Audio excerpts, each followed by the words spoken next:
All right. My guest on the show today is Maggie Downie. Now, Maggie is the founder of Personal Euphoria. It's a fitness and wellness company where she's been helping her clients reduce pain since 2005. She also co-founded Peeps in Motion, and it offers workshops for wellness, which are programs designed to keep people moving and reduce pain. Maggie lives in Connecticut, which for my international listeners, that's in the US, and she enjoys doing planks in different parts of the world. We were talking earlier, she's traveled to lots of really cool places. She's seeking adventures. She likes climbing mountains and eating chocolate. I like to eat my dark chocolate too. She loves being in motion, but when she's not, you can find her researching the body to better understand how movement can help us live and feel better. I love that. And Maggie also just recently wrote a book. It's called Keep Moving, Take Steps to Relieve Pain and Improve Your Life. It was actually just published in late 2018, and right now it has perfect reviews on Amazon. And I read a little bit of it. It's actually really, really cool. So Maggie, thank you so much for joining the show today. I really appreciate it. I'm really excited to be here. I'm looking forward to this conversation. I think it's going to be fun. I am too. I'm especially excited to talk about pain. Like most people, I go through periods where I experience pain and try to work through it and work around it. So I'm always excited to learn new tactics for that. So can you tell us just a little bit more about your background and experience and how you got to where you are with wellness and pain theory? Sure. Well, my background is actually, I went to college as a history major. So I have my degree in history. And when I came out of college, I taught high school and I worked at the Mark Twain House and Museum. So I was in like historical literature and research. And I accidentally wound up in fitness, basically. I joined a gym. Once I got a job that I was sitting at a desk for a big part of the day, I was antsy and I was struggling to like figure out I had lost basically my whole workout routine that had always been a part of my life. And so I joined a gym and started taking a Pilates class and I loved it. And eventually the instructor left and the gym said to me, if you'd like to take over this class, you'd have to get certified. And I was like, I'll totally do that. I love the class. It seems like fun. And I got certified. And about 2 years later, I left my job at the Mark Twain House to start Personal Euphoria. And it just continued to grow. And I work with a variety of clients.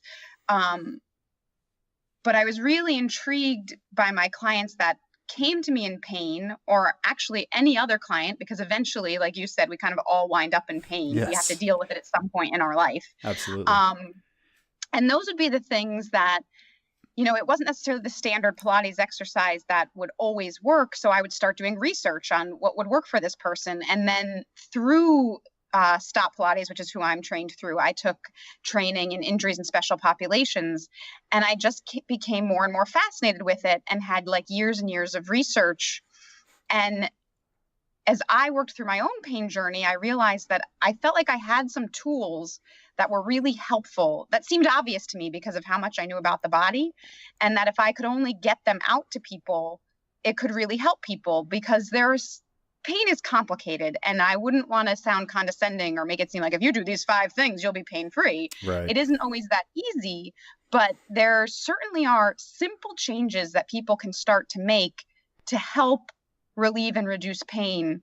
And then there are paths you can take when you need more serious work, but there's like always options. So that's what kind of got me to the book over time, Yeah. When you're out there in the field and you're getting experience, as a Pilates instructor or personal trainer or whatever, you start to find your own personal niche, I think, as an instructor, and, you find cues that you like. And it sounds like you found out that you're pretty good at helping people have good body awareness. I think that's one of the great things about Pilates is body awareness. And it sounds like, through instruction with that, you're able to help people understand more about their body and how to eliminate pain, right? I mean, that must have been what partially inspired you to write this. Yeah, I mean, I think that's definitely a piece of it, right? Like, I love movement, so I definitely find all types of movement rewarding. But when a client comes to you and they don't want to have back surgery, and they haven't had back surgery now for like 5 years because they've been consistently coming. And I don't feel like I take credit for that. I think I help in the process, but they have to show up and do the work. Right. But I do feel like if we move more, if we use other tools, massage, chiropractic work, there's lots of options. And if we find the right things for us, we can ward off surgery or delay it and heal faster from necessary surgeries, and just move better and enjoy the life we have. So when you're helping someone get to like enjoy life better, that's like, my job's great, right? Right. Yeah, absolutely.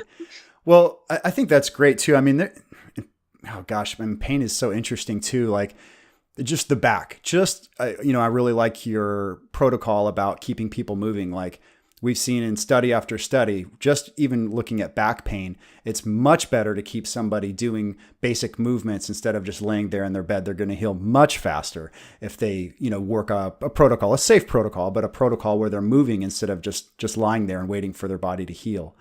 And, you see studies where there's people that have like slip discs on an x-ray and they're living with absolutely no pain at all. They feel fine. And then there's somebody, clinically looking at their information and their x-rays and they have absolutely nothing wrong from what you can see, but they're in incredible pain. So I think there's a lot, we're going to talk about this more a lot later, but I think a lot of it can be mental breakthroughs and barriers too.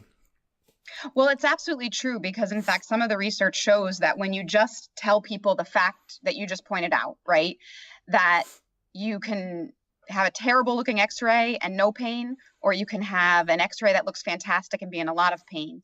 When you make people aware of that, it helps them get out of pain. Yes. Just knowing that what you see on the x-ray is not necessarily fact or directly linked to the pain is helpful. And one of the interesting things to me about back pain is that we have these deep stabilizer muscles, and every time we move, they're meant to engage without us thinking about it. So the Kegel or pelvic floor that people are probably familiar is one of them. The transverse abdominis, which is the deepest ab muscle, is one. And then you have a bunch of muscles called your multifidi running through your spine. They are all meant to engage before every movement. When you sneeze, when you twist, when you pick up a piece of paper. And they know when people have low back pain that this stops happening for some reason. Oh, right? interesting. So when you need your stabilizing muscles the most because you need that support, they've kind of left you. But you can kind of train yourself to actively engage at least the TA and the pelvic floor to help stabilize before movement. And that's like one of the things that it's like, if people have back pain and they don't know that, they're missing a great opportunity to help support their own spine. Oh, that's a really good point. And that's interesting. And then again, that just shows you, it's exciting that there's more and more interesting research coming out now about how there's protocols beyond just the go do your PT for 2 weeks and get kicked out and then sort of hope to try to figure it out on your own. There's so many different tools that we have access to now. And more of us that are sort of on the other side of the physical therapy, we're starting to figure out ways to sort of bridge that gap, because it is a gap, at least in, Western medicine. You're not going to heal too many people in 2 weeks, but that's what a lot of people's coverage covers. And so we have to figure out a way to get people back to 100% without having to keep dumping them through the system. Well, I also think, like, I'm a major advocate for physical therapy. I think people should go more often. They should send us before we're injured so we can like be prepared for injury of the future, right? Prehab. Yes, yeah. But I do think one of the problems with some of the ways it's structured is, the first time you meet with your physical therapist, but then a lot of times they're seeing multiple people at once and you're kind of on your own. And that structure can work for certain injuries and certain people, and they might get results, but other people, they need very specific cueing and subtle adjustments to make sure they're feeling it in the right spot. And that means a lot more of one-on-one contact. And I think a lot of PTs would love that option. It's just not the way it's structured, and that's a piece of the problem. Yeah, that's a good point. And I remember when I was rehabbing a hamstring injury, I had a really, really good physical therapist, but they're seeing, just in the hour that I was there, I think 5 or 6 different people. It's just crazy. It's too much. And I had good body awareness. I would hate to see what would happen to somebody, like to your point, if they really need extra cueing and an extra personal touch that they're probably not getting it. Nope, I completely agree. I've had the same thing.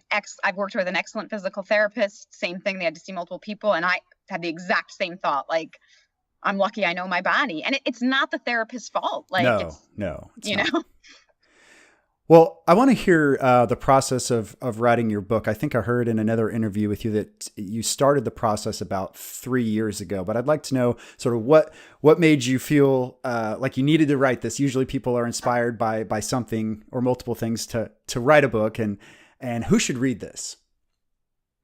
all right. So, well, I love writing. I've always enjoyed writing for as long as I can remember. I've written a blog for probably like 10 years now. And like I said, I had been doing this research and kind of just accumulating information. And I think the real inspiration when I said, I'm going to take all this research and start writing, came from like 2 occasions in the same week where a client came up to me after a class and was like, my back is hurting. And I was like, when you're standing, play with where your hips align over your ankles, right? Like, just notice if your hips are jutting forward and try to shift them back. And she came back the next week and she was like, wow, I've been doing that. It feels so much better. And it is not always that easy, right? Sometimes it takes more work than that. But when I had like 2 of those back to back, I was like, man, I just can't say it enough to people. Right. And there are some thoughts that if I can get it out on a YouTube video, if I can get it out in my classes, if I can get it out through a book, every way to reach people is worth trying. So who should read my book?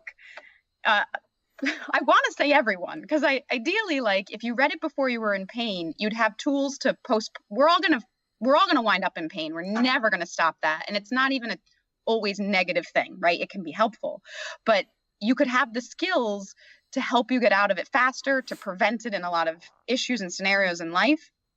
But I'm well aware that is unrealistic. Even in my own body, when I know I have an old injury I should still be working on, once that pain's gone, you're not motivated to solve it, yes, right? I know exactly what you're talking about.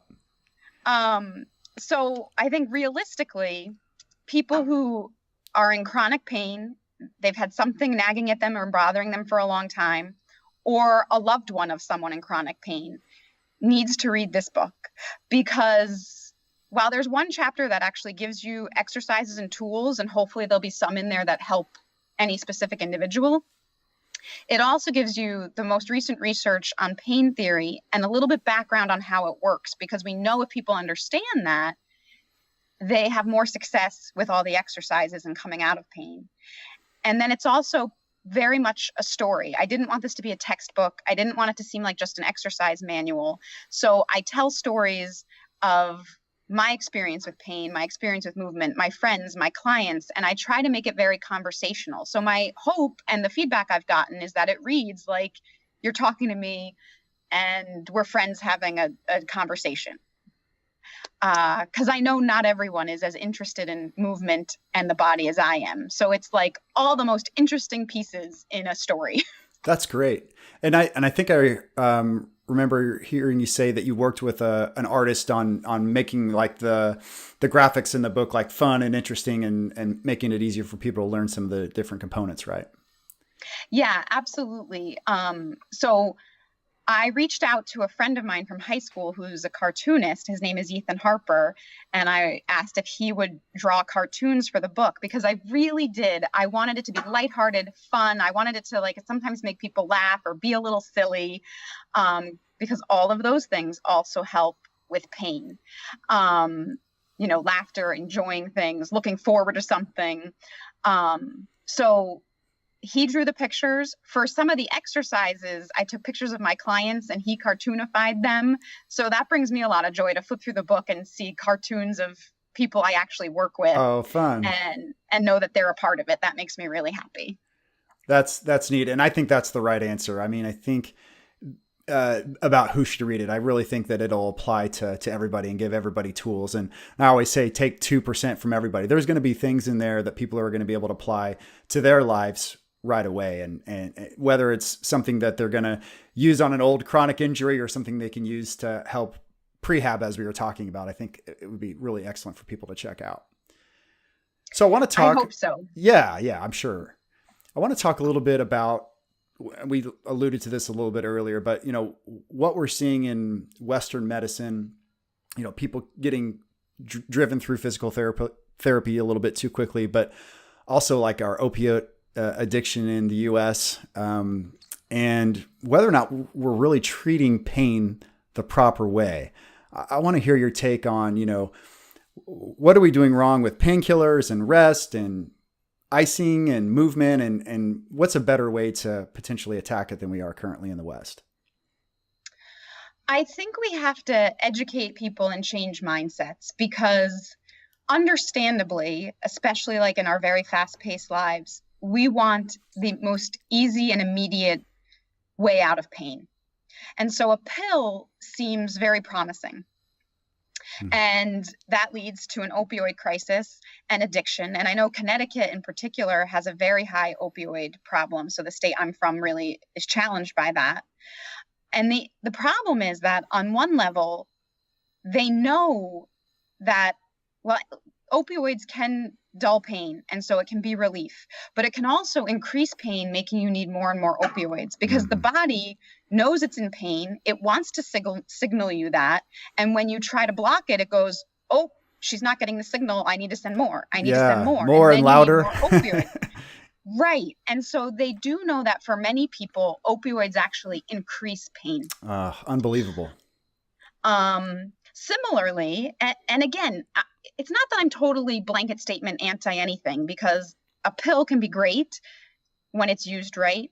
An orthotic can be great. People put in orthotics often and they are immediately taken out of pain. Anything that can get rid of pain is promising and helpful, but neither of those things actually fix the root cause. They're both a Band-Aid or masking the problem. So if you take that orthotic out, or if you then get rid of that opioid, you still have the pain that you started with. And until we take the time to solve that, we're not going to get out of pain. But that has to come from doctors educating and encouraging people that way, and for people being willing to take more time to solve their problem. What you just said about the orthotics made me think of excerpt from Kelly Starrett's book, K-Star. I'm not sure if you're familiar with him. He wrote a book called Ready to Run. And he's got this picture of a woman who has been in orthotics for God knows how many years. And there's a picture from behind. So it's the back of her leg, the back of her foot. And so you can sort of see her tendocalcaneus is basically almost like at a 90-degree bend. It's really scary looking. And of course, her arches are completely caved in and flat. And so what her doctor had done with her is said, okay, bye-bye orthotics. We're going to slowly transition you out of those and get you in, just a basic flat to the ground foot with, the yucky stabilizer stuff that they throw in shoes nowadays. So just a basic sort of flat to the ground skate shoe, and slowly moved her out of the orthotics completely. And I think it was a year or two later, I'll put a link to this in the show notes, she actually had restored arches, and the back of her foot, that tendocalcaneus was almost completely straight up and down. It was amazing. And to your point, yes, maybe immediately using that orthotic to remove pain was the answer, but the doctor should have been saying, this isn't forever. This isn't for life. This is just to temporarily get you out of pain, but let's slowly transition you into something that's actually going to give you something, because let's make the foot work like a foot, right? not with the Band-Aid, to your point of for the rest of your life. Yeah, I once had a sports medicine doctor say to me that we accept orthotics as a way of life. If anyone ever said, oh, you need this neck brace and you're never going to get out of it, we would never accept that. In part out of I like vanity, that. That's right? a good point. Yes. It's a great point. And it is the same thing. It's a brace. It's there to support you. But if you don't have sound feet, it's going to trickle up and eventually your knees are going to hurt. And so you need to actually do the stability. We don't just we want six-pack abs. We never think about exercising our feet and what they need to enable us to have six-pack abs, Right. Yeah. Joe Pilates, some of the elders who are people who trained under Joe Pilates and were teaching into their 80s and 90s, they used to say that if someone went to Joe Pilates with back pain, he might spend 30 minutes on your feet, because if you didn't get your feet right, he felt you couldn't get anything right. Oh, that's so smart. And he obviously knew the kinetic chain well. You start from the ground up. You do the same thing with ergonomic evaluations. I know I've gone and done a few of these, and somebody will have like, the sit stand workstation, which is all the craze. And it's good to change positions as you should through the workday. And I'll have a female, she'll have like perfect, good, sort of brace neutral spine. And she'll have a 90-degree arm bend, and she'll have her monitor. So she's just, at a 45-degree tilt. So she's not overextending or underextending, and everything looks good all the way down. And then you look at the floor, and what's she wearing? High heels. High heels. Nothing from there up is going to be right because it changes your axis. And so it's all wrong. And so getting them to at least have a pair of flats at their desk. And then, of course, as soon as you change into flats, well, then everything else has to be adjusted. The height of her monitor, the height of, and this, I shouldn't say her, because guys wear high heels to offices too. There's, half-inch, quarter-inch high heel on most gentlemen's dress shoes too. They're starting to finally make really nice looking flat to the ground dress shoes for men. I just got a pair. They're really cool. But yeah, it's a great point that you make about the kinetic chain and things starting from the ground up. Absolutely. Yep. If we want to be healthy, we have to think of the whole, right? Is that how you feel about ice? Because I want to talk about, I don't know if you've heard of the book Iced. The Illusionary Treatment Option by Gary Reynolds. I actually met him at a strength and conditioning conference once. Rice is like the big thing to do if you get injured. The first thing, throw some ice on it, elevate it, compression. But his take on it is, no, we really just need movement. Do you feel like there's a place for it still in injury rehab, or should we just get rid of it altogether? I feel like there's a place for it still, but I don't know if that is me just struggling to let go of old ideas. Like being like, what? How can ice not, Right. Because yes, for most of my life, rest, ice, compression, elevation was the standard. And we know now, not that some rest isn't good, but you want to get moving as soon as possible. And like ice reduces inflammation, but inflammation is partly what heals us. It's good. It's yes. partly what reminds us not to repeat the injury, right? Yes. If we take the inflammation away, then we're not necessarily healed, and we might so my book came out on October 23rd, and then on Halloween I tripped off a step and sprained my foot. Oh no. And it was agonizing. And my boyfriend was teasing me. He was like, didn't you just write a book about pain and how to keep moving? And it was a beautiful day. I was wearing flip-flops, and he said, didn't you say how bad flip-flops were? And I was like, yes, I've done everything wrong. And my first thought was, I've got to get ice on this or it'll be a disaster. And I used ice. I used constant movement. I used massage. But that was October 31st. And I haven't given it the amount of attention it needed because it hurt really badly for 24 hours. It hurt kind of bad for like a week and a half. And then it was like, I can work around this. I could work around this. And I think to myself, gosh, this is what I tell people all the time. I need to spend more time with it. And so it was this week actually that I was like, this is it. I can't have scar tissue build up. I have to move it more. I have to take time to exercise it, or I will suffer later for this. So that's interesting. So, and I 100% agree that, yes, just mobilizing it more, and maybe just rethinking our thoughts about throwing some ice on it and putting it up in the air and compressing it and resting it, because, one of Gary's points is that it's almost like what you would do with an opiate at a certain point, obviously not to that level, but you're numbing the sensation of pain when you use ice. And is that really what we should be doing? We do need, to your point, we do need that inflammation to help with recovery, and also to tell us to not go do wind sprints on a hurt ankle. So I don't know. I mean, it's an interesting thing to think about, right? Like maybe we weren't necessarily doing this the right way. Maybe we rest it for a little bit, but we still keep it moving at a safe level. And maybe the ice just doesn't even have a place there. Well, so I think that's the thing, right? Like rest doesn't have to mean complete mobility. Like in my case with a sprained foot, could I wiggle my toes, but maybe I wasn't going for a run for a week, Oh yeah. Can I do small movements can I move my ankle without pain? If not my ankle, could I rub my calf? Like, Mm. what can I do to mobilize? And in the ice question, again, like I'm conflicted. Honestly, one of the things that I did think helped me is I would alternate between ice and heat. Like I would put my foot in ice water and then hot water and then ice water and then hot water. And because someone had suggested that to me, saying like it like makes your blood vessels open and close and open and close, and it kind of creates like a pump to push the blood in, which is kind of what inflammation is trying to do anyway. So I found that an intriguing little experiment in my own body. That's not a science experiment, but I found that helpful. No, I love N=1 And experiments are the best. They're great. right. And I guess that's the thing. I think it's not one size fits all. The fact that ice might not be the answer means if ice has never worked for you, there might be hope for something else. Mm-hmm. But if ice has always worked for you, whether it works or it's a placebo, keep icing. Yeah, Like, yeah. Well, I think this is a perfect transition to pain theory, because the icing and the heat may not have actually been doing something specifically, like if you went in and measured some, inflammation or whatever, but if it's helping, who cares? Who cares if it's placebo? Who cares if it's telling your body that it feels better and then it feels better? Who cares, right? As long as it's feeling better. I agree. Okay, so I've been so excited for the last week to talk to you about this. There's some really cool stuff coming out about healing our body with our brains.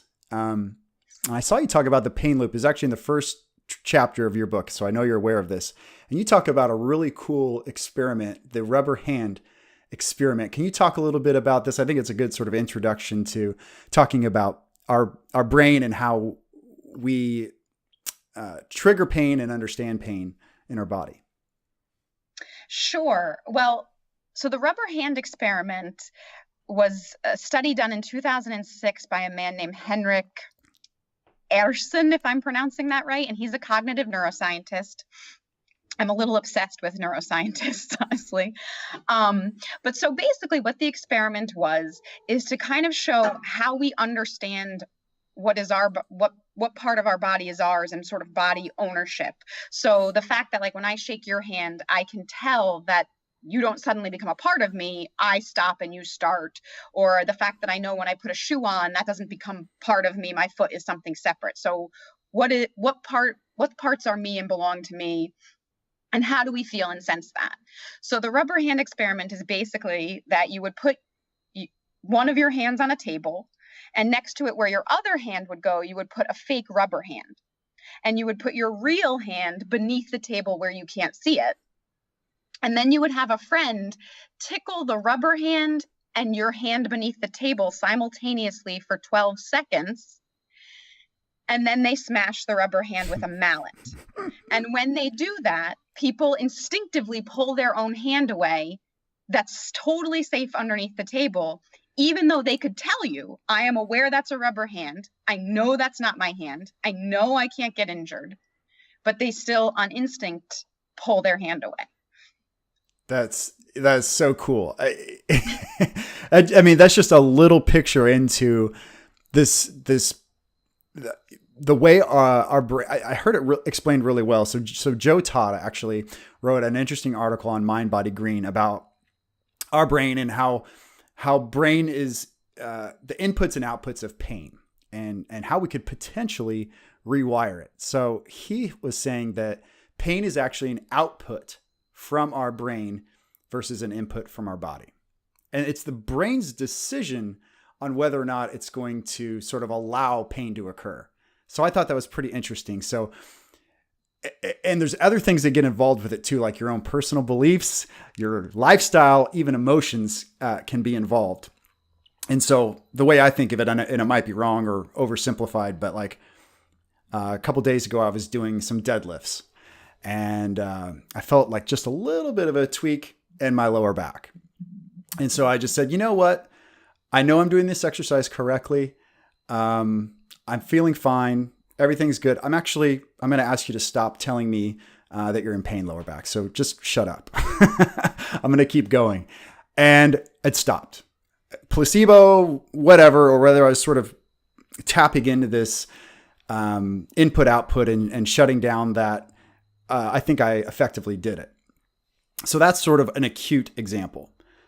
But Mr. Tata was talking about how this can be a little different with chronic pain. So he said you can get these clusters or groups of brain cells called neurotags, and they work together to create these outputs to tell your brain that you're in pain. And then they are sort of bundled in with, again, influences, your own personal beliefs, your own emotions. So it's like, man, every time I go do those deadlifts, my lower back's going to hurt. Well, you can see how if you're going into that, you've already got that sort of cluster working against you. So if you start the thing saying, you know what, the deadlifts today, it's going to feel great. My lower back's going to be fine. If it tells me that it's in pain, I'm just going to tell it to shut up.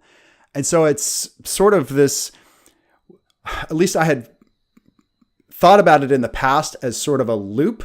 And it's almost more like, maybe it's a loop, but it's almost like a hose that you can put a kink in with the power of your brain. I don't know. I want to hear your take on that, though. So I think it might depend on what's going on, and it might be very individual for different people. So, because yes, like I think there's truth to that. And actually there are, so they have found it's not that common. It's more common in teenage girls, but I think it's called amplified skeletal pain syndrome. The skeletal I might be having the wrong word there, but basically they can find nothing wrong with these young adults, and they're in incredible pain, sometimes wheelchair bound. And there are 8 clinics in the United States that are working on helping these people get out of pain. And it's really intensive programs. Like, it's almost like going to rehab. You're going to go and you're going to move in there, and you do occupational therapy, physical therapy, regular therapy for your mind. You do aerobic exercise. And I think part of what they work on is moving and saying, you have to tell yourself this doesn't hurt, right? Mm-hmm. Like, you have to retrain yourself that these movements do not hurt. And so I think, depending on what is happening, like if your pain is debilitating and no one can find anything wrong with you, that is certainly a path to take. Mm-hmm. On the other hand, where I get worried is I feel like very often, especially athletes, turn off their pain signal, which is meant to say, you shouldn't still be doing this anymore, and wind up actually injured because they didn't listen to the pain. So I think we have to learn when we're getting which signal, right? Like, okay, is this pain signal really real, or is it in my head, or is this pain signal one I can stop, or telling me to stop? And that is really hard to learn. As someone who studies the body and knows myself very well and thinks about movement and how I feel all the time, that's challenging for me. It's going to be even more challenging for someone who doesn't think about their body all the time. And now we ask them to be like, is the pain in your brain or is the pain in your body? And the truth is, well, how we get out of it might matter. It doesn't matter. If you're feeling this pain in the brain, the one you can stop with the hose kink, right? You are still in pain because your brain is your perception of the whole world. Right. So I always want to say that, because I feel like if you say to someone, oh, it's in your head, they kind of shut down. Yes. Right. So it has to be careful how we word that and explain it much like you did, right? That, like, it's in your brain, but it's real. But let's play with different tools to help you discover that you can stop that. And I know there was a World War I anesthesiologist. His name was Colonel Henry Beecher. And he went to Europe and he was looking at like 200 soldiers, and about 75% of them denied morphine. And he said, he thought to himself, like, if I were at home, people would be begging me for morphine with these injuries. Why are these soldiers not wanting it? And he concluded, although there could be other reasons, like, part of me wondered, is like, is it just a soldier? Like, are they tough? You know, are they trying to not let their friends see them in pain? But he concluded that the soldiers didn't need the medication because they realized their life was about to get better. They were leaving the war. They were going to come home potentially with military honors. Whereas civilians with similar injuries, their life just got catastrophically worse. Oh, interesting. So our perspective can determine how our pain feels. That's a good point, Maggie. And I think that's a it's a perfect time to bring it up too, as we start to introduce this as a sort of a hack, I guess, if you will. There's, I guess, just to sort of eliminate some of the gray area, there's a difference between acute pain and chronic pain. So I get my arm chopped off. Yeah, I probably should listen to that. That's acute pain. Or, you tear an ACL or something like that. Versus something chronic, like, my hamstring injury comes to mind, where it resurfaces every once in a while. It's probably something I'm doing wrong biomechanically. And so I'm doing a whole bunch of different things to fix it. But I really just probably, since again, I know my body pretty well, I know I can perform with it. And I've done a lot of the proper protocols, including going to physical therapy to check on it. I feel like that's something I can tell just to shut up. But to your point, oh, sorry, go ahead.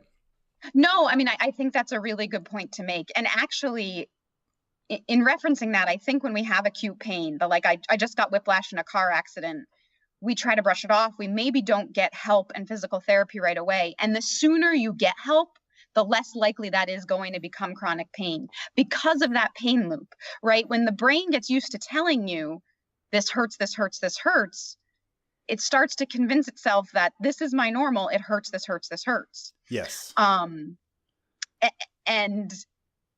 the sooner you can break that cycle, the better.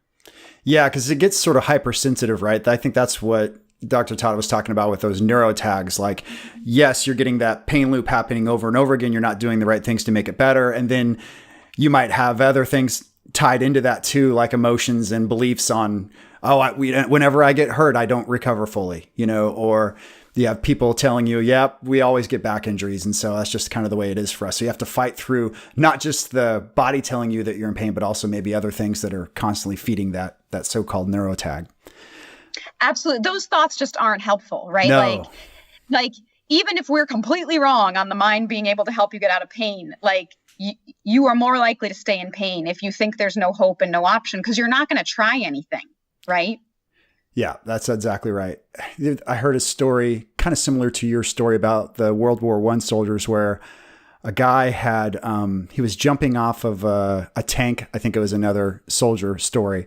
And he fell and landed funny, and he compound fractured his femur, which of course is not fun and excruciatingly painful. But he was also had some awareness on neuroscience and had heard that if you can just be still, that your body will understand that it's safe, and it won't need to tell you that it's in. And I mean, broken compound fractured femur is a 10 out of 10 with pain, obviously. But he tried it, and he sat there still, and his body calmed down, and it quit telling him that the pain was there. Now, if he tried to move his leg, of course, that would be excruciatingly painful. But I just thought that was interesting, that if the body doesn't feel like it's in danger, even though the pain is there, it doesn't feel like it has to keep telling you that it's in pain. It's almost like, and you probably know about this with Pilates, like lateral breathing or intra-abdominal pressure, 360 degree breathing. Your brain communicates down through the body, through the joints. And my friend Anna Woods, who was on the show a few months ago, was talking about how, when you're doing a squat or a deadlift or a lunge or anything, if you can maintain that core stability whilst you're doing the exercise, your brain's going to feel more stable, and it may not feel like it needs to tell you that there's pain or instability there. Yeah, I think that's true, right? Like for anything we do, we need our core stability. But part of that goes back to, again, those muscles that engage on that exhale are meant to support us. So if we learn to engage them, we do really have more support. So we're less likely to wind up in pain. It doesn't mean it can't happen. It doesn't mean we still can't do something wrong. We get distracted for a second, but we're more likely to do safe movement when we're activating our stabilizer muscles like that. Yeah, that makes sense. Before we move on, I want to quickly say we're talking about a lot of different research and studies. We're going to put the links to everything in the show notes and blogs so people can dig deeper if they're excited about this like you and I are. Another one I found really interesting too, sort of on the same thought, is there's an interesting article is in Scientific American, and it's about using virtual reality technology to help burn victims through intense treatment. Now, if you've ever read or seen any burn victims going through treatment. It's scary and it's sad and it's obviously incredibly painful. So they've been playing around with this treatment where they put burn victims into a virtual reality game called Snow World.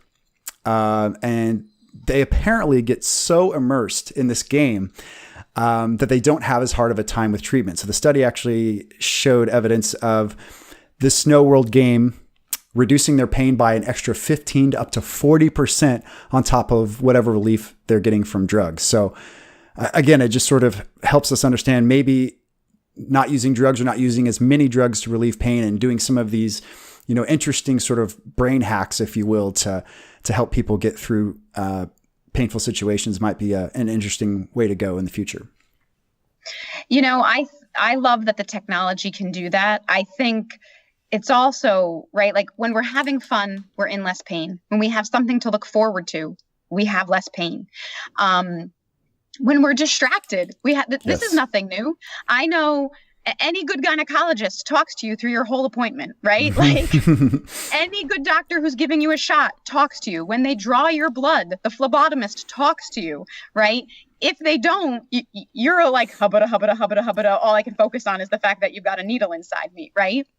So distract, and you can find ways to distract yourself, right? You don't necessarily need your doctor to do it, but that is, again, one of the creative ways to help with pain. Make sure there's things on your calendar that you're looking forward to, that are going to bring you joy, that are going to pull you out of your own body. And there might be times where pain is so intense that doesn't seem realistic.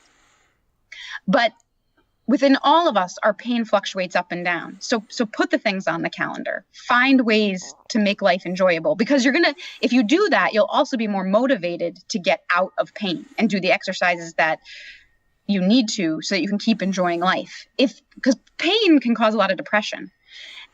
And that makes it harder to get up and move and get out of bed and do all the things you need to do. So start with whatever it is that's going to help you stay motivated, right? Yeah, that's a good point.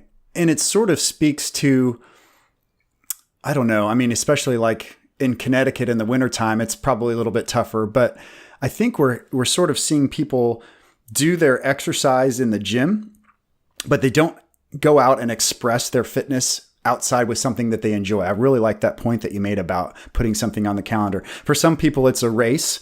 For some people, it's a fun walk, or, maybe it's even just being able to, more effectively play with your kids at the playground. Like, I think that's a good point. Like, give yourself a goal to get outside and express that great fitness that you're doing in your Pilates class, or that you're doing in, your boot camp class or whatever. Like, get outside and express yourself in a fun way and enjoy the fitness that you're building for yourself. And then you can really see if you're in the 3-dimensional world, as I always say, are you able to operate as a human athlete?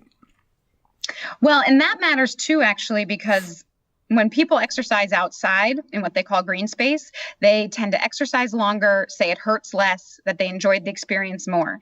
And if they're near blue space, meaning they can see water, it increases both the enjoyment, the length, all of that. I think, we think of a gym and we feel like, and I enjoy working out at a gym. It's not bad. This isn't a criticism, but I think a lot of people feel like, a hamster in the ball, and so there are other options, and definitely outdoor workouts. Plus you get fresh air, right? You see the trees release energy that make us feel good, right? Like, yes. They know that now. Like, going for a hike in the woods, actually, we get chemicals from the trees that boost us up. Yes. Right? Yeah, it's forest bathing, I think is what they call it. Yes, yeah. I've seen I think on NPR I saw a talk on that or something. It's really cool. It's really cool. Yeah. And again, who the heck cares if it's all placebo? If it feels good to go out and exercise outside by the ocean and in the trees, just go do it. It's great that it makes you feel good. It doesn't matter. Well, hating on the placebo effect has always shocked me a little bit. Yeah, I know. Because it's not like nothing happens. You release chemicals that make you feel good. Something has changed. Yes. So even when you take a placebo, if it works for you, you've had an actual chemical hormonal change in your body. That's why it worked, Yeah, that's, just to close the loop, pun intended on the pain loop, I think that's maybe a key takeaway. Like, let's make it a little bit easier for people to sort of define what type of pain, but it's still going to be somewhat nebulous. I understand that. But is it acute pain or is it chronic? Is it something that you've struggled with for a long time? Is it something that you've reinforced with your own statements or statements from your culture or your family or whatever? And if it is on that sort of side of maybe it's chronic, maybe you're doing this to yourself, or it's things that you're hearing over and over, maybe just try as a little hack, just saying, you know what, I'm going to try not paying attention to that right now. I'm going to tell myself I feel good. I've actually been playing around with this too a little bit, Maggie, with anxiety, almost kind of the same type of thing, like creating new neural pathways. So I'm a little bit scared of heights. I'm actually quite scared of heights, but I just went on the ski trip with my family in Seoul. And my kids know that I'm scared of heights because I won't go on like the Ferris wheel with them and stuff. It's pretty bad. It's pretty lame. But I'm with you. I won't go on the Ferris wheel either. I'm not in control. I think part of it is control. But anyway, I'm creating a new pathway. So as we were going up the chairlift, which is very scary for me typically, I was saying to my kids, you know what? I enjoy this now. I am quite enjoying this chairlift. It's a fun little ride. I like the views up here. And it was kind of funny because like, no, you're not, Dad, you're scared of heights. So I would recommend, if you're going to try to create new neural pathways, that you do it without that negative feedback straight away. But it actually worked a little bit. I felt a little bit better. As I said, as I was doing deadlifts the other day, I was just telling my body to chill out. I'm actually feeling fine. That seemed to work a little bit. So again, whether it's placebo or not, just try these little hacks in sort of those more chronic injuries and pain areas and see if it helps you. Would you say that's a fair strategy? I think it's a fair strategy, right? I think I am not a physical therapist, so I personally, like if a client is having pain, I don't push like on a pain scale beyond 3. But I definitely think if you're in chronic pain and nothing is working, right, it's time to start some self-talk because again, it won't hurt you.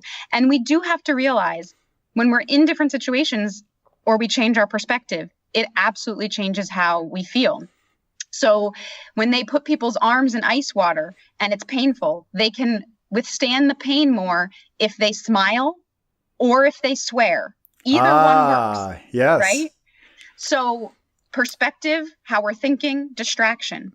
Similarly to you, I am petrified of heights. And I had, this fall, I had gone on a hike in the White Mountains and I overestimated what I thought I could do because I had looked at the distance, but not the elevation increase and decrease. And it was multiple peaks. And so with about 5 miles to go, the sun was starting to set and it started raining and it was freezing. And I was going to have to go down this sheer cliff. And I was like, this is how I'm going to die. I'm the dumbest person ever. I always say, turn back. You want to hike again, hike another day. Don't do this to yourself. And I absolutely hate ski lifts and cable cars. And at the last peak before I had to descend, there was a cable car that was going to run for 15 more minutes. And I thought it was the greatest thing in the world. I wasn't terrified. I was like, this is going to save my life. I don't have to hike down this cliff in the rain. Put me on the cable car. I love it. And I sat on that on the way down and I was like, on any other day, I'd be terrified of this. And I'm not even a little scared. Oh, that's fine. Cool. That is so interesting. I think that perspective, whether it's something that you're forced into, like that situation, or that you sort of generate yourself. I think that another good example, I've told this story a few times on the show, but Chris Hoy, he's a gold medal cyclist from the UK, Olympic cyclist. He would use sort of a mental tactic or trick, but it's the same thing we're talking about. It's all about sort of tricking your mind. He would have a little bit of anxiety before races. So he had a tactic, it's called anchoring. So anchoring is where you think of a positive thought. So for him, it was usually like, oh, a successful race. Like this is where I podiumed, or I was really fast when I, on this particular race. And he would sort of get his mind in that and he would attach it to some sort of gesture. Anything you like. For him, it was grabbing his left earlobe. And so I always joke with my friends that I cycle with, if you see me grabbing my left earlobe, it's because I'm, trying to get through a moment of anxiety with my heart rate being too high or being too hot or whatever. But I think everything we're talking about is basically that, is using your body as a or brain, I should say, as a powerful tool to help you sort of hack through maybe anxiety or injury or something like that. You use your brain as a tool when appropriate, not when your arm's cut off, not when it's an acute injury, but don't ignore the power of the brain and the amazing research that's coming out there about how we can use it, right? Yes. I mean, I think that's absolutely true, right? Like our mind is our entire perspective, right? Like that's the reality we're going to be in. And again, if your brain is telling you you're in pain, in that moment, you're in pain. So can you change what your brain is telling you? Mm-hmm. And I think we were careful to say, should we change what our brain is telling us in the different scenarios where we probably should and should not? Right. I do think that's important. I definitely, because again, I don't feel like you fix pain with pain. Because one of the things we're saying is not just like charge through, but try to tell yourself this doesn't hurt and relearn that. If you've been to doctors and you know that there's not an actual injury that's going to get worse in that moment, right? So that is definitely one tool. If you've had chronic pain and you do have a specific injury, right? You currently have sciatica, and people can see on an MRI that there's a physical reason that's happening. I would say in those cases, I don't push anyone over a 3.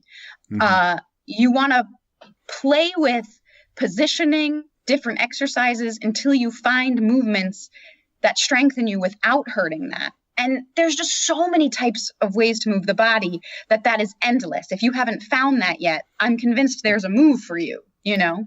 Yeah, that's a good point. I had a physical therapist help me. He was the one that was helping me with my hamstring. And I think I didn't really appreciate what he was trying to do for me until I started researching for our show today. So he said, Paul, it's just a hamstring. Every time you come in here, you say, yeah, it's my injured leg, it's my injured hamstring, and it bothers me whenever I do my leg swing and whenever I do something explosive. And you're always talking about it as your injured hamstring. It's just a hamstring. I want you to think of it going forward as it's just your hamstring. And I think that's sort of what he was trying to help me get through, is sort of hacking into that part of the brain where you're just saying, oh yeah, that's just a hamstring. It's operational. It's not giving you that negative feedback every time you're trying to use it. No, I think that is a really good tool. And actually, I was thinking about that today because in some podcasts for the book that I've taped, I've been asked about like my own chronic illness and chronic pain, or I have autoimmune issues. And I'm always a little hesitant to talk about that because I don't want to be like, well, I don't want to be my illness. I don't want to be an autoimmune disease, So it is like how you think about that, because if you let yourself go there, you can kind of spiral into something. This is my injured self. This is my sick self, Yeah. So I think, go ahead. No, that's a really good point too, is you can use that tool beyond just, the acute or chronic pain. You can apply it to lots of different things. Like we said, anxiety or sickness or anything. That's a good point. Right. Your pain, your illness, none of that defines you unless you allow it to. You are more than that. You have more to offer than that. Right. And that's why it's worth finding and exploring all sorts of tools. And I'm open to exploring anything. I say be cautious if something's going to be really expensive and if it seems like snake oil, right? Watch out for that. But otherwise, be open to all sorts of things, right? Acupuncture, they haven't proved that it works. They also can't seem to disprove it, right? I've had great success with a chiropractor, but I was very nervous about going to a chiropractor. I thought I'll go in and they're going to crack my neck and I'll be dead. Yeah, me too. It wasn't at all like that. I went in, I said, I really don't want you to do my neck. That doesn't make me comfortable. They respected that. They worked other things. I have found it a really helpful option. So get good recommendations from people you trust, but know that if one thing didn't work, there's another option on the table. I think that's an awesome point, is getting good recommendations from people you trust. That's one of the things we try to do on the show is give people tactics that, either I've tried or my guest and I have both tried, or even just my guests have tried, where it's something that's tried and true, at least for an N=1 experiment, and to give them ideas. And that's the whole theme of what I try to teach as a coach, is being open-minded to new ideas and giving them a try. If it didn't work, then at least you have that in your arsenal of something that didn't work for you. You can sort of scratch that off the list. That's just as powerful almost as finding something that does work. Yes, it's never wasted. You've learned something from that. You get a good story, right? Right, exactly. Well, I've had you for a long time, but before you go, I don't want to have a certified Pilates instructor, especially one as good as yourself, but without talking a little bit about sort of the skill set and some of the principles of Pilates. What are some of the key things that you can share with my audience? I mean, we talked a little bit about lateral breathing or intra-abdominal pressure, which I stole that from my friend Anna, who is on the show, and I've been using it when I go running and when I do squats and deadlifts. And I'm pretty sure that is a principle that's sort of been stolen from Pilates, if you will, and applied, which I love, that sort of cross-pollination between different fitness disciplines. Are there other things that you think that come out of Pilates that we should know about and apply if we're not doing Pilates itself, which is obviously something that people should explore too? Yeah. So the thing that I love about Pilates is I think it teaches you how to move with good form and safe form, so that whatever it is you want to do, if you're a golfer or a runner, if you just like to get up and down off the floor, like you mentioned, to play with your kids, you will do it in a better, safer way that decreases your chance of injury. And part of that is part of the way you breathe, but part of that is also understanding the core, which a lot of people hear core and they think abs. And the core is really your whole trunk. It's your abs, your pelvic floor, your glutes, your back, your shoulder girdle, all working together to stabilize your trunk and joints in space. And we do that in Pilates by bringing special attention to your stabilizer muscles. So most people care about the muscles they can see, like your superficial muscles, the six pack, the delts, the lats, the quads. And those are great muscles. They're important. We work them in Pilates. You can't move and not work them for the most part, right? Any big move is going to use those muscles. But in Pilates, we really fine tune using the superficial muscles, the little small muscles that make subtle adjustments that most people have never heard of and don't care about. But if you can make adjustments, suddenly you can work your bigger muscles safer, but also more intensely and in a way that puts less pressure on the joints, because it's your stabilizer muscles that help keep the joints in neutral for any movement you're doing. So your big muscles can propel you forward, but those little stabilizer muscles are there for the long game. If you want to be up and walking when you're 90, if you want to play with your Frisbee team for a long time and run, you need to be aware of and understand how to utilize your stabilizer muscles. And that's what Pilates is all about. Yeah. So I think, I was trying to sneak in a couple of quick hacks here, but I think really, honestly, if you want to learn some of the methods and skills of Pilates, you really should go to a class or a few classes and really understand, because body awareness isn't something you could have the best cueing in the world, but you're not going to just have it overnight. I've had a few clients that have surprised me with that, but most of the time it takes some practice and work and understanding to really get it.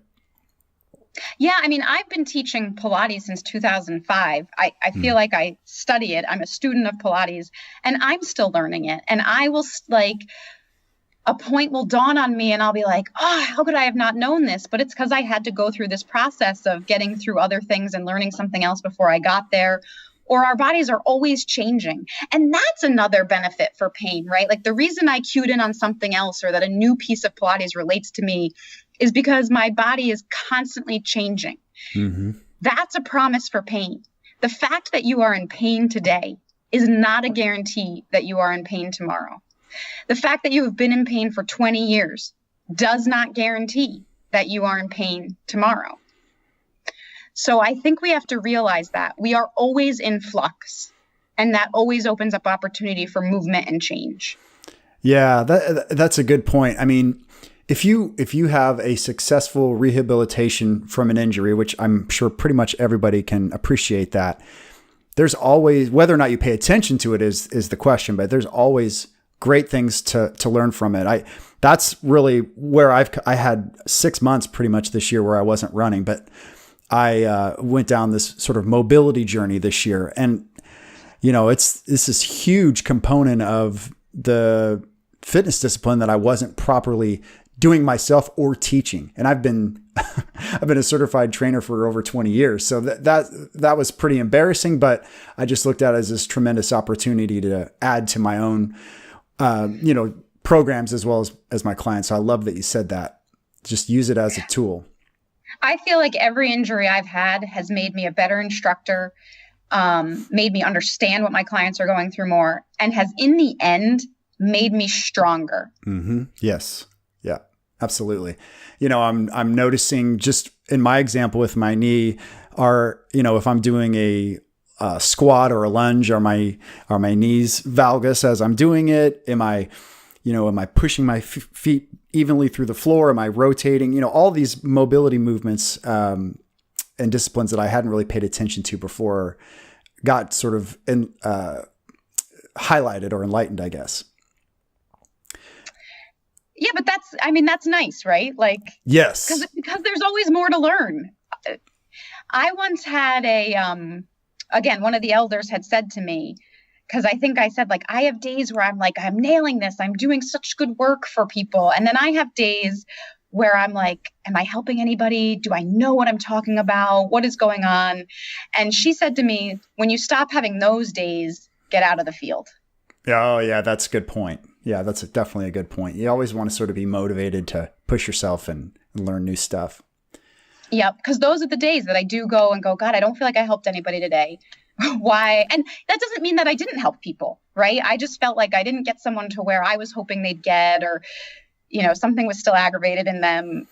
And I'll go out, and that's always what spurs me on to do more research. The days everything, I'm like, I nailed this. I'm the best Pilates instructor in the world. I don't go and do more research that night. Yeah, that's a good point. Quick sort of technical Pilates question. When you're teaching your class how to do sort of the lateral breathing exercise, but also doing a skill at the same time, like I'm not sure of the proper name for it, but I know one of the disciplines is to put a ball between your knees and do like a bridge, but you're also at the same time keeping your 360 degree pressure through your trunk and breathing at the same time. Like, do you have a good little hack or cue to help people maintain flexion, but still keep breathing? That's something I struggle with. So I think a couple of them, and one, I think most people struggle with this. I think breathing is very hard. Trying to do controlled breathing is very hard. If we add movement or thinking about coordination, it's doubly hard, right? So yeah. I try to tell people that, because the second you get tense or stress or feel like I must breathe, so I try to be like, what is it? Instead of practice makes perfect, I lately like practice makes progress. So it does not have to be perfect today. Chill out, try to breathe. But the cues that I find very helpful are to envision your rib cage sideways, laterally, opening out like an accordion and then closing, or your rib cage opens out like an umbrella opening and then closing back down around the spine. So I find those visuals really helpful. And the other thing is I think people actually get confused, and there's been articles about how Pilates is bad because they have you suck your gut in all day long. And that is not what we're doing. When people engage the lower abs to encourage the breath to happen laterally, it should never feel like an aggressive bearing down, pulling your stomach in as tightly as you can. It should be subtle engagement, lower in the abdominals from pubic bone to belly button. And the cue I give is that you are zipping a pair of skinny jeans fresh out of the dryer after eating Thanksgiving dinner. I'm standing up while I'm talking to you, Maggie. I'm thinking about my skinny jeans right now, trying to put them on. I've got a pair or two. Okay. So it's lower in the abs. And that can be really hard to find if you've ever had an abdominal surgery or if you've had a C-section. If you can do a Kegel on command, your lower abdominals will engage automatically. So if you do a Kegel, you will feel your lower abdominals engage. It feels so subtle, like the skin just tightening slightly, getting taut. Mm-hmm. That is how much you should be pulling in those lower abs. It's gentle, it's subtle. Do the glutes activate at the same time? Because I'm practicing right now, but my glutes are firing too. Am I doing it wrong? Your glutes should not fire, but that's super common. Okay. So I've got work to do. Yeah. But that's part of the fun, right? Yes. So, a place that I find it's helpful to practice that is get in a mirror, because sometimes you can't tell if you're moving. So make sure you could see yourself in a mirror. Get on all fours like you're about to do a cat stretch, the one where you arch the back and then round up like a Halloween cat. Yeah. Have a neutral spine. Let your stomach release, like gravity's taking over. Let it go. A way we don't always do, right? Because we're embarrassed to ever let our stomach totally inflate. And try to just gently engage your ab muscles and let them go without moving any bones. Because when we zip those jeans or engage the abs, it should not move our pelvis. We shouldn't tuck the tailbone between the legs. We should be able to do that in a neutral spine and pelvis. Okay. I like that. I'm going to practice that. Another good cue I find for people is imagine, like if you're lying on your stomach, imagine I just stuck an ice cube under your belly button. What would you do? Let's see. Oh, I would shift left or right, wouldn't I? Right. So like if you're trying to get off the ice cube, but that would be actually the smartest thing to do. So I think it might make more sense if you're actually lying down. Next time you're lying down and assume you can't get up, right? And just like if someone ever like put an ice cube under the back of your shirt on a hot summer day, imagine if they just stuck it under your lower abs at that moment. And you'll see in a group class, people suddenly do the right thing. They just zip the jeans. Okay. I've heard Kelly Starrett he calls it a brace neutral spine, which I think is somewhat what you're talking about. And he says it's a belly whack test. So it's like a 30% flexion. And he says if somebody was to come up to you, if you were maintaining that brace neutral spine, and somebody was to come up to you and hit you in the stomach, would they, run into anything or not? But I'm still, when I practice that, I'm still flexing my core. So I don't think it's quite the exact same thing, but. Yeah. So our abdominal engagement there, it would be more subtle than that description. Okay. And we'd want, not that you can't move into flexion, right? Like you could rock to what we call imprint, pressing the low back into the mat, or you could curl your upper body up, or you could lift up into a shoulder bridge like you were describing where your hips come off the floor. But you should be able to do that shoulder bridge and stay neutral. You shouldn't have to tuck your tailbone, and you should be able to keep that gentle engagement of the abs. And actually, I have a couple of YouTube videos where I talk about and show this. I can send them to you for the show notes. Yes, let's do that. That's cool. I think that there's definitely other folks out there like myself that would get value out of practicing those. Those sound really awesome. Yeah, because it doesn't come intuitively. Before we let you go, two more things. We'll put these all in the show notes and blog, but can you tell everybody where we can learn more about you and find your book and everything about your business?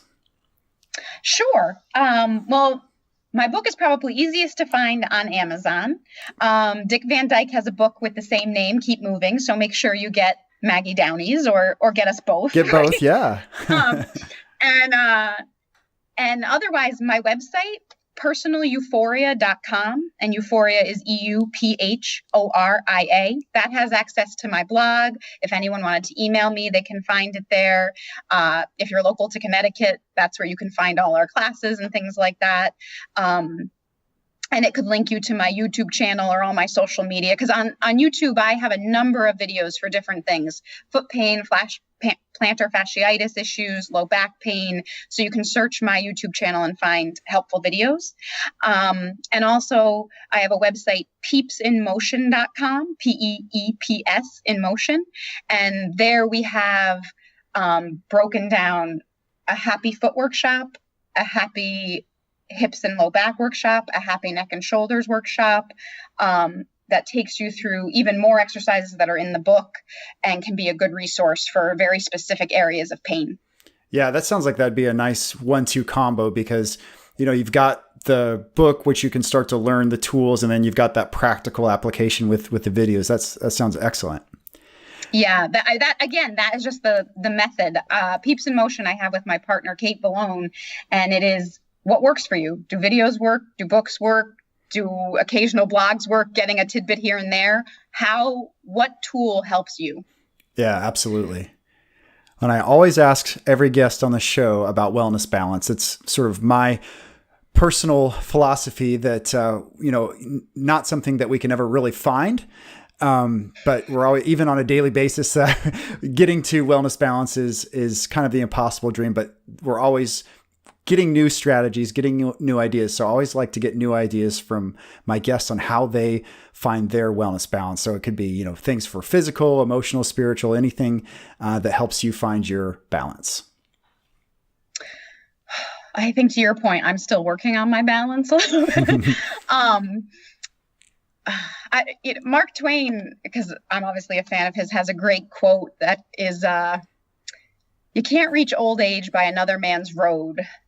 My habits protect my life, but they would assassinate you. Oh, I like that. That's nice. I love that.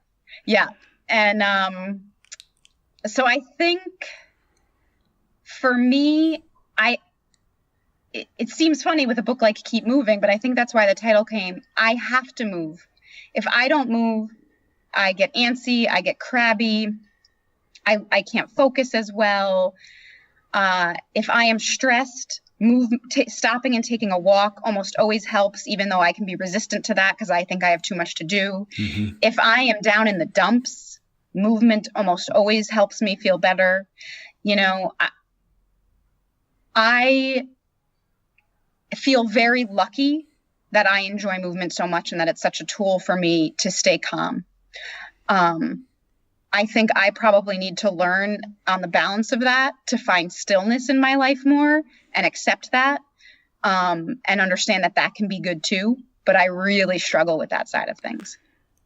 That's really great advice. Really good advice. I think some key takeaways from today are to move a little bit more. Absolutely. And if you're not already rethinking the way you think about pain, I think we've hopefully given people some ideas on maybe it's not exactly how we thought about it.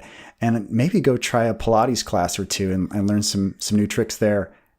Anything else before we go, Maggie, that you want to share with everybody?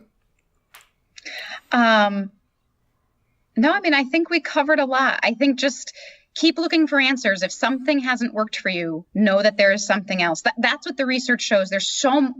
We haven't even gotten to the tip of the iceberg yet. There is so much promising research coming our way. And to go back to the virtual reality, that we might be able to heal ourselves with this technology and with games, right? Yes. How awesome would that be? Yeah, it's incredible. It's incredible. It's an exciting time to live in and understand, how powerful we are as creatures. It's pretty neat.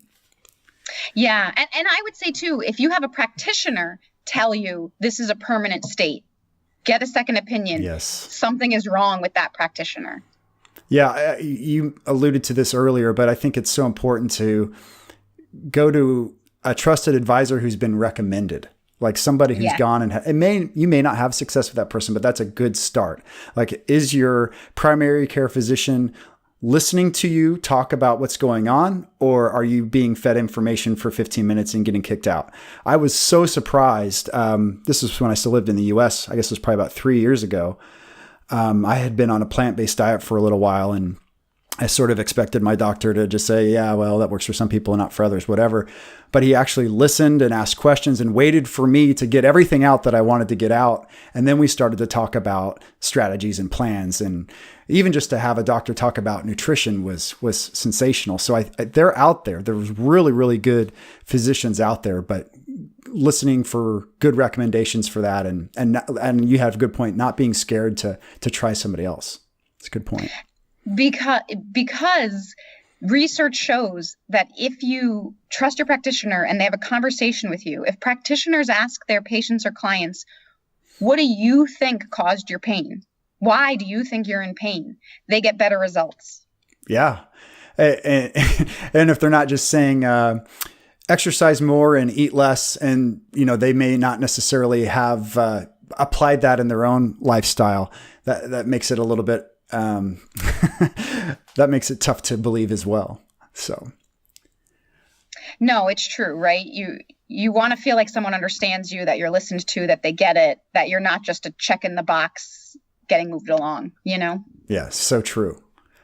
Well, Maggie, thank you so much for your time today. I really appreciate it. And I hope everything goes great for your book. I'm really excited to read the whole thing. I hope other people are inspired to learn more about their bodies and how pain works, and to try new tactics.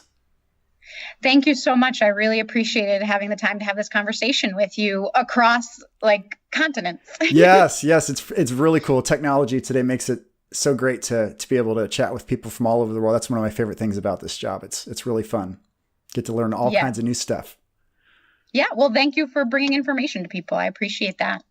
It's fun for me. It's my pleasure. And I just put together, I started this about a year ago, almost exactly. And one of the things I did for my last show of the year was sort of collate all of the things that I learned or shared throughout the year. And that's probably been the most rewarding thing for me, is all these new cool little tricks and tactics and studies and things I've come across just interviewing folks through last year and researching things for shows. It's been really fun. I look forward to hopefully another year of learning new things in 2019.